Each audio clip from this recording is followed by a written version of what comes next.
नमस्कार, हमारा उत्तराखंड देख रहे हैं आप। मैं हूं आपके साथ भावना त्रिपाठी। खेल मंत्री रेखा आर्या ने मुख्य सचिव को पत्र लिखा। उन्होंने मांग की है कि प्रदेश में इस बार गणतंत्र दिवस के अवसर पर सभी 13 जिलों में आयोजित कार्यक्रमों में राष्ट्रीय खेलों से संबंधित झांकी भी सम्मिलित किया जाए। उन्होंने कहा कि उत्तराखंड के लिए गौरव की बात है कि देवभूमि में इस तरह का राष्ट्रीय आयोजन हो रहा है। इससे सभी उत्तराखंड वासी गौरवान्वित भी हैं। आगामी 28 जनवरी से 14 फरवरी तक उत्तराखंड में राष्ट्रीय खेलों का आयोजन किया जा रहा है। ऐसे में अगर सभी जिलों में राष्ट्रीय खेलों को लेकर झांकियां प्रस्तुत की जाएं तो उत्तराखंड से लेकर देश विदेश में इसका प्रचार प्रसार होगा और उत्तराखंड का मान सम्मान भी बढ़ेगा।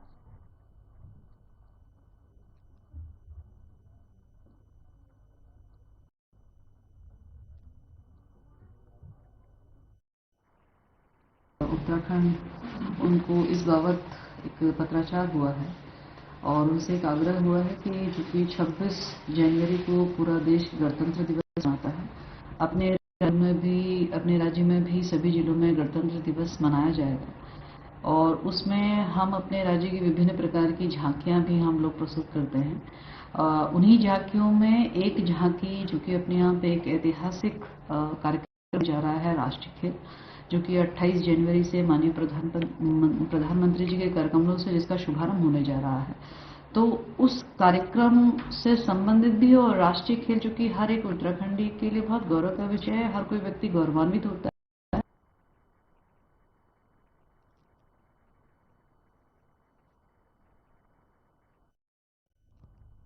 टिहरी देवप्रयाग विधानसभा के क्षेत्र कीर्तिनगर तहसील क्षेत्र के मलेथा रेलवे परियोजना के निर्माण अधीन आईएम नवयुगा कंपनी के कर्मचारी आवास में अचानक आग लग गई।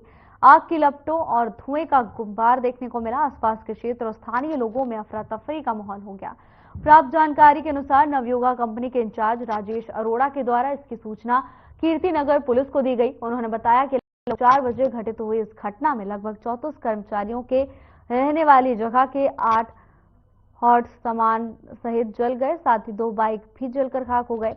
किसी तरह कड़ी मशक्कत कर रेल कर्मचारियों और पुलिस के साथ फायर सर्विस की टीम के द्वारा आग पर काबू पाया गया। भीषण आग के दौरान गनीमत ये रही कि कोई जनहानि नहीं हुई। आग लगने का कारण शॉर्ट सर्किट बताया जा रहा है।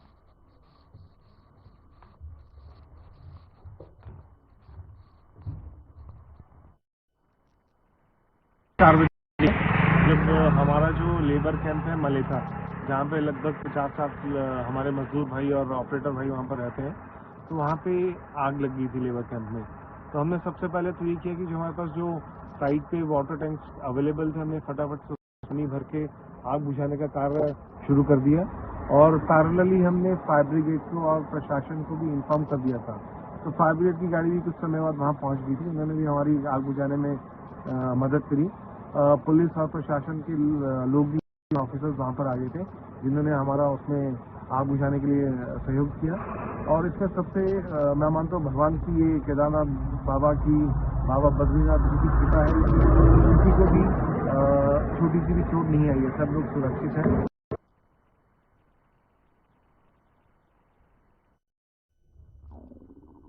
देहरादून के जीएमएस रोड स्थित इंदिरा नगर में देर रात फर्नीचर की दुकान में आग लगने से सारा सामान जलकर राख हो गया। आपको बता दें कि आग की सूचना मिलते ही पुलिस तुरंत मौके पर पहुंची। फायर यूनिट ने काफी प्रयासों के बाद आग पर काबू पाया। इस घटना में कोई जनहानि नहीं हुई।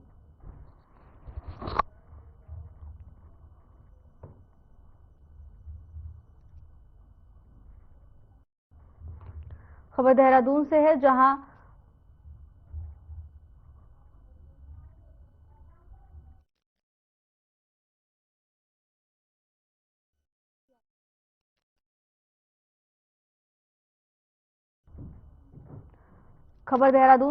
फर्नीचर की दुकान में भीषण आग लग गई, तो वहीं तुरंत मामले की सूचना दमकल विभाग को दी गई, जिसके बाद फायर यूनिट तुरंत मौके पर पहुंची और आग पर काबू पाया जा सका।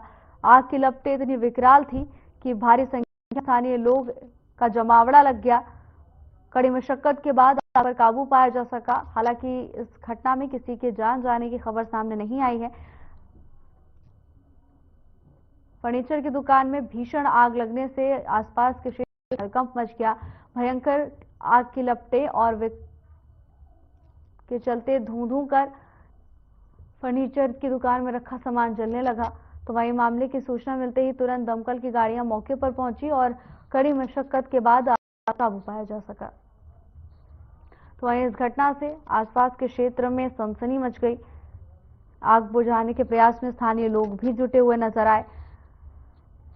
हाथों में बाल्टी लेकर आग को बुझाने का प्रयास आसपास के लोगों की ओर किया गया, लेकिन आग इतनी विकराल थी कि इस पर काबू नहीं पाया जा सका, जिसके बाद तुरंत फायर यूनिट की टीम मौके पर पहुंची और कड़ी मशक्कत के बाद आग पर नियंत्रण पाया गया।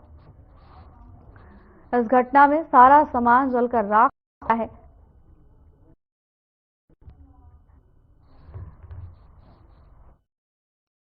रुद्रप्रयाग जिले में हाल ही में एक भयानक हादसा हुआ। बता दें कि त्रिजुगी नारायण मार्ग में एक ट्रक दुर्घटनाग्रस्त होकर गिर गया। घटना की सूचना मिलते ही एसडीआरएफ टीम ने घटनास्थल पर पहुंचकर त्वरित कार्रवाई की। बता दें कि इस ट्रक में 4 लोग सवार थे जो हादसे में घायल हो गए, जिन्हें तुरंत ही एसडीआरएफ टीम और स्थानीय लोगों की सहायता से स्ट्रेचर के द्वारा खाई से वैकल्पिक मार्ग होते हुए मुख्य मार्ग पर लाकर एम्बुलेंस के माध्यम से अस्पताल भिजवाया गया।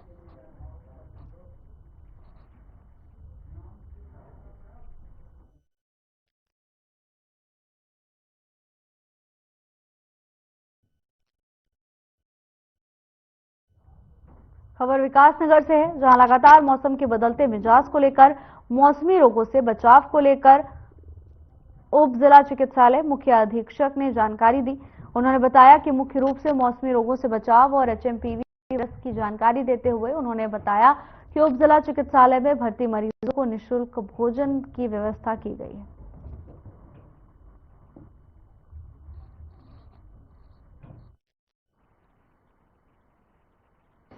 ये है कि अभी आजकल मरीज काफ़ी कम हैं, लेकिन जाड़े के मौसम में कुछ बीमारियां हर साल ही ज़्यादा होती हैं।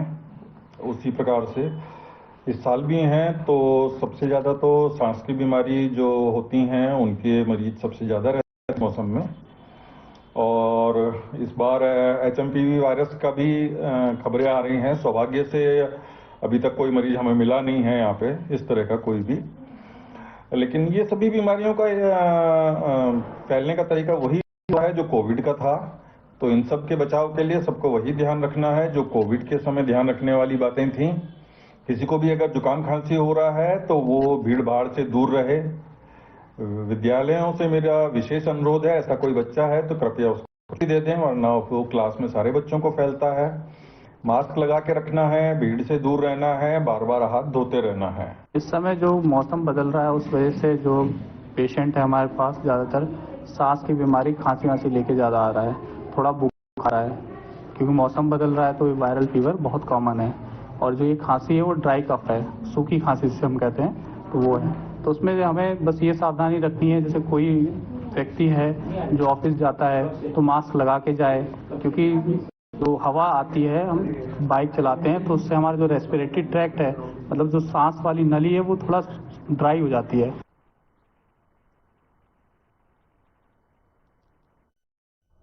हैंडीक्राफ्ट का बेहतर उदाहरण पेश कर रही रुद्रप्रयाग की लक्ष्मी लोकल उत्पाद और निष्प्रयोज्य चीजों को बेहतर इस्तेमाल और तालमेल बैठाकर नायाब चीजों को बनाने का काम करते हुए उत्तराखंड क्राफ्टिंग गर्ल लक्ष्मी युवाओं के लिए एक उदाहरण पेश कर रही हैं और सोशल मीडिया, इंस्टाग्राम, फेसबुक और यूट्यूब पर उत्तराखंड क्राफ्टिंग गर्ल के नाम से जाने जाते हैं और वहां पर ये लोगों को प्रशिक्षण देने का काम भी करते हैं, लेकिन उनके स्थानीय कला को बाजार न मिलने से वो आहत हैं। उन्होंने सरकार से मदद के हाथ आगे बढ़ाने की गुहार लगाई। वो चाहती हैं कि वो अन्य महिलाओं को भी इससे स्वरोजगार को लेकर उन्हें प्रेरित करें और स्थानीय निष्प्रयोज्य चीजों के इस्तेमाल से नायाब आकृतियों को बनाकर उनको बाजार दिया जा सके। बताया कि वो पिछले 10 सालों से ये काम कर रही हैं, जिसमें उन्होंने चीड़ के कोन, चीड़ की पत्तियों, खाली प्लास्टिक की बोतल, धान की स्टिक आदि चीजों से उत्तराखंड की संस्कृति को झलकते मकान, केदारनाथ टेम्पल आदि जैसी चीजें बना रही हैं और अब स्थानीय महिलाओं को भी स्वरोजगार के लिए ट्रेन करना चाहती हैं।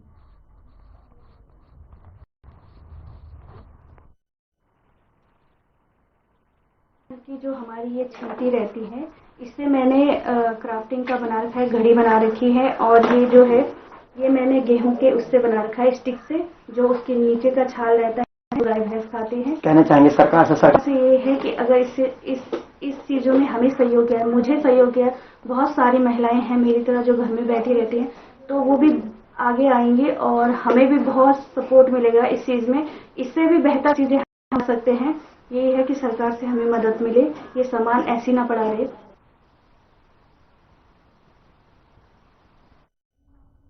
उत्तराखंड में एक बार फिर से मौसम बदलने जा रहा है। प्रदेश भर के अधिकांश जनपदों में मौसम विभाग ने बारिश और बर्फबारी का पूर्वानुमान जारी किया। आपको बता दें कि मौसम विज्ञान केंद्र के निदेशक डॉक्टर विक्रम सिंह ने 18 से 21 जनवरी तक बारिश और बर्फबारी की संभावना जताई है। साथ ही उन्होंने बताया कि प्रदेश में पश्चिमी विक्षोभ के सक्रिय होने के चलते मौसम में बदलाव देखने को मिलेगा। इसके मैदानी इलाकों में हल्की बारिश होगी, जबकि 2500 मीटर से ज्यादा ऊंचाई वाले क्षेत्रों में बर्फबारी देखने को मिलेगी।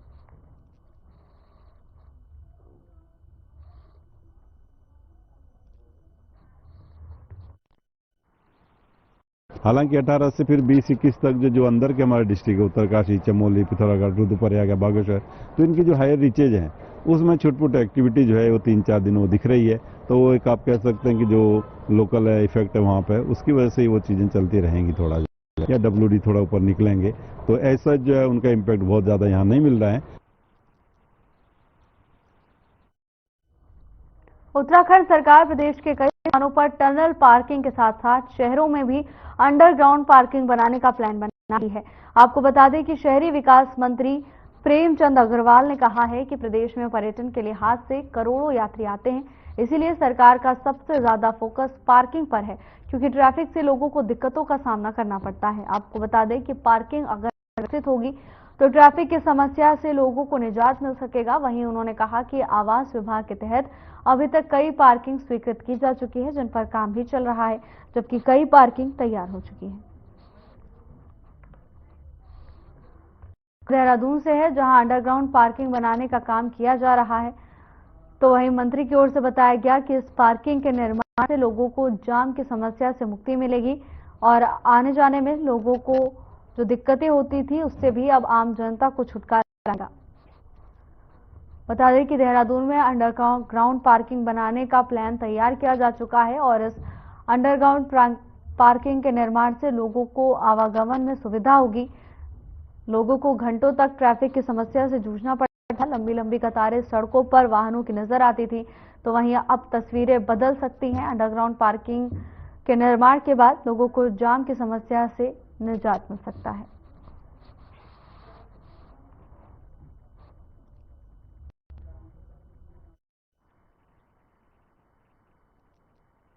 नहीं, जिस प्रकार से माननीय धामी जी की सरकार ने ये दूसरा कार्यकाल प्रारंभ किया, तब से लगातार पार्किंग के लिए तो हम बहुत विशेष कर रहे हैं, क्योंकि हमारे यहाँ चारधाम यात्रा, अन्य पर्यटन गतिविधि या सामान्य लोगों को निश्चित रूप से ट्रैफिक से दिक्कत रहती है।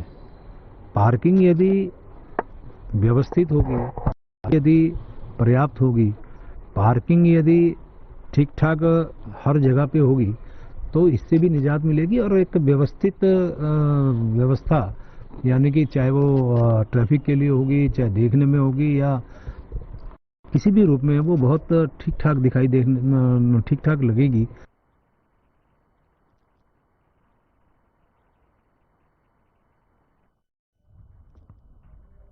अट्ठाईस जनवरी को होने वाले 38वें राष्ट्रीय खेलों के उद्घाटन समारोह को ऐतिहासिक बनाने की पूरी तैयारी की जा रही है। खेल मंत्री रेखा आर्या ने उच्च अधिकारियों को निर्देश जारी किए। उन्होंने कहा कि आयोजन ऐसा होना चाहिए जिससे भविष्य के लिए ये एक उदाहरण बन जाए। आपको बता दें कि खेल मंत्री रेखा आर्या ने खेल सचिवालय में आयोजित उच्च अधिकारियों की बैठक में उद्घाटन समारोह के पूरे कार्यक्रम की समीक्षा की। खेल मंत्री रेखा आर्या ने बैठक के दौरान क्या कुछ कहा, आइए आपको सुनाते हैं।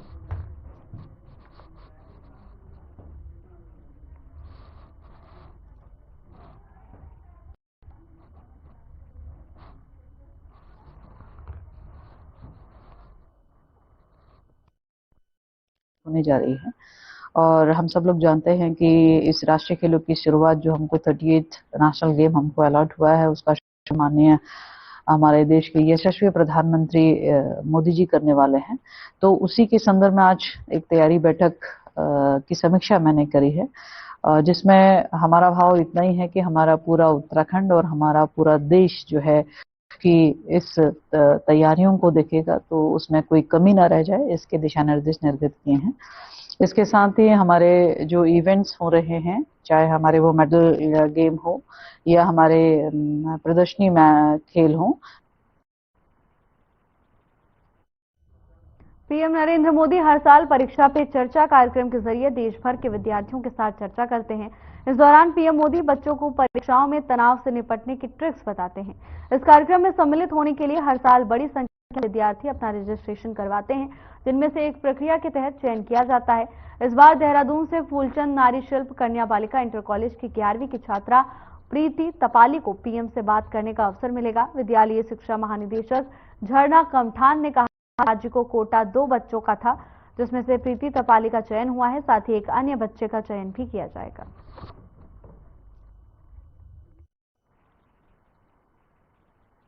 का आयोजन होना है और इसी को लेकर राज्य की प्रीति को प्रधानमंत्री नरेंद्र मोदी से बातचीत करने का मौका मिलेगा। आपको बता दें कि इसके साथ ही एक और छात्र का चयन भी किया जाएगा। राज्य से 2 छात्रों का कोटा था, जिनमें से एक विद्यार्थी का चयन हो चुका है, अभी दूसरे का चयन होना बाकी है। परीक्षा पे चर्चा कार्यक्रम प्रधानमंत्री नरेंद्र मोदी इस कार्यक्रम में बच्चों को एग्जाम के दौरान होने वाले स्ट्रेस और एंजाइटी से निपटने का कई ट्रिक्स बताते हैं और इस दौरान बच्चे भी प्रधानमंत्री से संवाद करते हैं। तो वहीं उत्तराखंड से प्रीति का चयन हुआ है, जो प्रधानमंत्री नरेंद्र मोदी से संवाद करेंगी।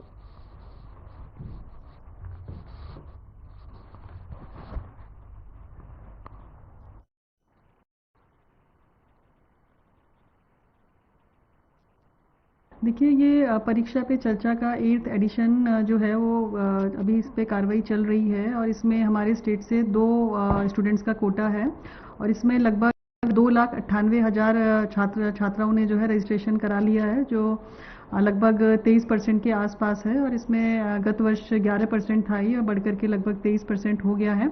टोटल एनरोलमेंट हमारे स्टेट का जो टारगेट था वो 12 लाख था, तो उसके अगेंस्ट लगभग 3 लाख 2,98,000 बच्चों ने इसमें रजिस्ट्रेशन करा दिया है।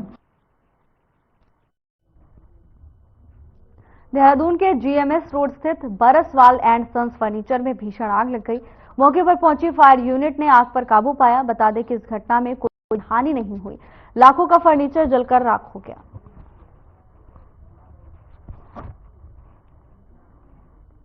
खबर देहरादून से है, जहां फर्नीचर की दुकान में भीषण आग लग गई।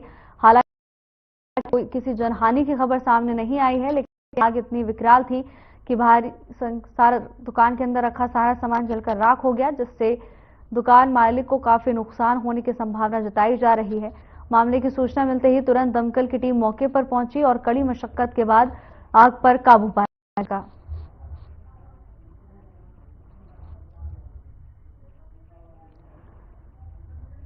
ये पूरा मामला देहरादून का बताया जा रहा है, जहां एक फर्नीचर की दुकान में भीषण आग लग गई। तो वहीं स्थानीय लोगों की ओर से भी आनन फानन में आग पर काबू पाने की कोशिश की गई, लेकिन आग इतनी विकराल थी कि काबू से बाहर थी, जिसके बाद तुरंत फायर यूनिट मौके पर पहुंची और आग पर कड़ी मशक्कत के बाद काबू पाया जा सका। बताया जा रहा है कि आग लगने के चलते फर्नीचर की दुकान के अंदर रखा सारा सामान खाक हो गया है।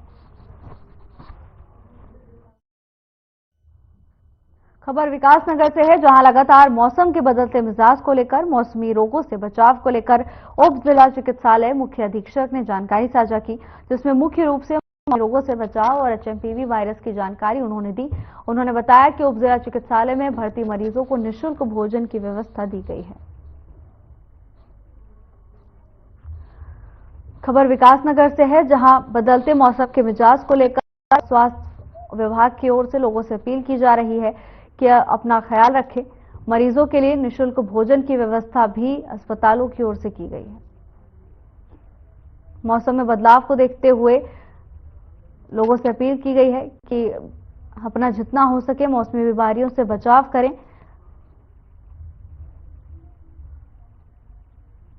तो वहीं मरीजों के लिए निःशुल्क भोजन की व्यवस्था भी की गई है।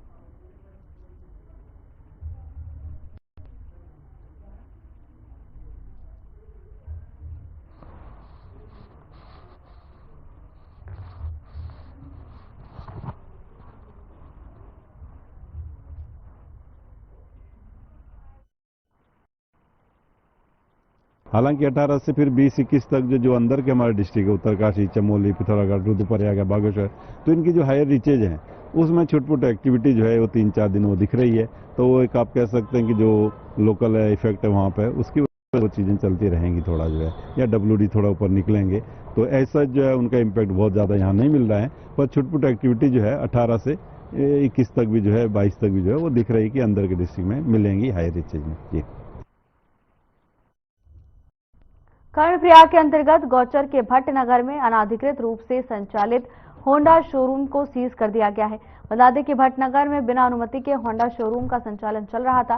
सहायक संभागीय परिवहन अधिकारी ज्योति शंकर मिश्र ने बताया कि इसकी जानकारी मिलने पर शोरूम पर छापा मारा गया, जिसमें शोरूम संचालन में कोई अनुमति नहीं ली थी। साथ ही शोरूम से आज तक कोई भी टैक्स जमा नहीं कराया गया है। खबर चमोली से है, जहां अवैध रूप से शोरूम का संचालन किया जा रहा था। परिवहन अधिकारी ने इस शोरूम को सीज कर दिया है। तो वहीं जानकारी मिली है कि अब तक इस शोरूम की ओर से कोई भी टैक्स जमा नहीं किया गया है और अवैध रूप से इस शोरूम का संचालन लगातार किया जा रहा था, जिसके बाद जानकारी मिलते ही इस शोरूम पर छापा मारा गया और परिवहन अधिकारी की ओर से शोरूम को सीज कर दिया गया है। तो वहीं आगे की कार्रवाई भी प्रशासन की ओर से अमल में लाई जा रही है। बिना किसी टैक्स दिए ये शोरूम अवैध रूप से संचालित किया जा रहा था, जिस पर अब प्रशासन की ओर से एक्शन लिया गया है। प्रशासन ने कार्रवाई करते हुए शोरूम को सीज कर दिया है।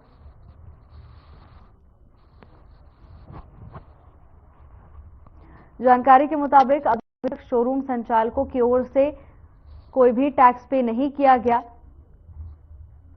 और इसी को देखते हुए परिवहन अधिकारी ने शोरूम को सीज कर दिया।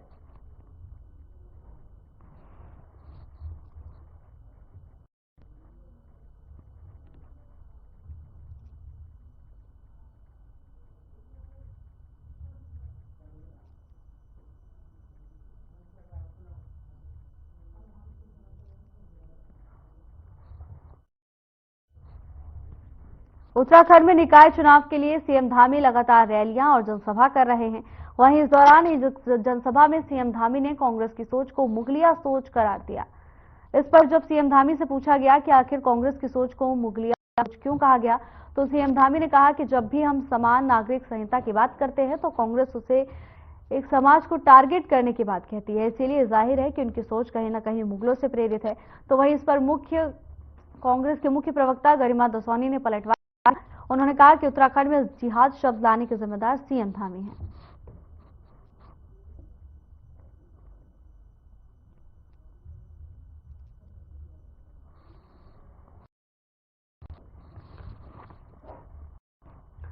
खबर देहरादून से है, जहां मुख्यमंत्री पुष्कर सिंह धामी के बयान पर कांग्रेस की ओर से पलटवार किया गया है। गरिमा दसौनी ने मुख्यमंत्री पुष्कर सिंह धामी के बयान पर तीखा पलटवार किया। आपको बता दें कि निकाय चुनाव को लेकर लगातार सरगर्मियां तेज और मुख्यमंत्री पुष्कर सिंह धामी भी जगह जगह पहुंचकर चुनावी जनसभा कर रहे हैं और इसी को देखते हुए सियासी गलियारों में लगातार एक दूसरे पर वार पलटवार करने का दौर भी तेज हो गया है।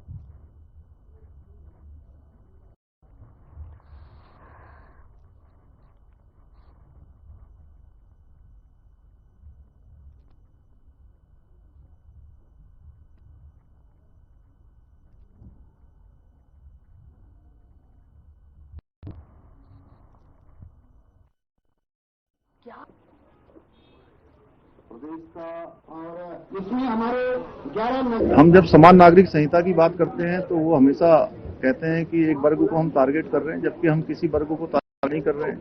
अयोध्या में भगवान श्री राम का मंदिर बन रहा था तो उसे काल्पनिक बताते हैं। कश्मीर में आदरणीय प्रधानमंत्री मोदी जी के नेतृत्व में देश की आजादी के बाद एक देश के अंदर बड़ा अभिशाप था।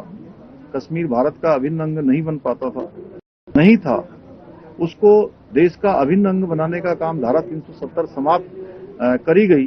उस धारा 370 को फिर से लागू करने की बात करती है, इसलिए उनकी सोच मुगलिया है। और वो जो वक्फ हमारे मंदिरों की जमीन है, गांव की जमीन है, वो वक्फ बोर्ड को दिया गया है कई जगह पर। कांग्रेस की बताई वो सोच तो खुद मुख्यमंत्री जी को परेशान करती है, ऐसा समझ में आया, क्योंकि इस प्रदेश के अंदर जिहाद शब्द लाने वाले मुख्यमंत्री हैं। कभी लैंड जिहाद कहा, कभी थूक जिहाद कहा, और उसके अलावा से मंदिर म से मुस्लिम म से मजार, इससे आगे कभी मुख्यमंत्री जी बढ़े ही नहीं। धर्मांतरण कानून और यूसीसी, ये सारी वो बातें हैं जो दिखाई देता है कि मुख्यमंत्री जी को एक समाज विशेष परेशान करता है और उसको टारगेट करने के लिए आप एक एजेंडे के तहत सरकार चला रहे हैं। और इसमें हमारे 11 नगर निगमों के अभी तक फिलहाल के लिए बस इतना ही। नमस्कार।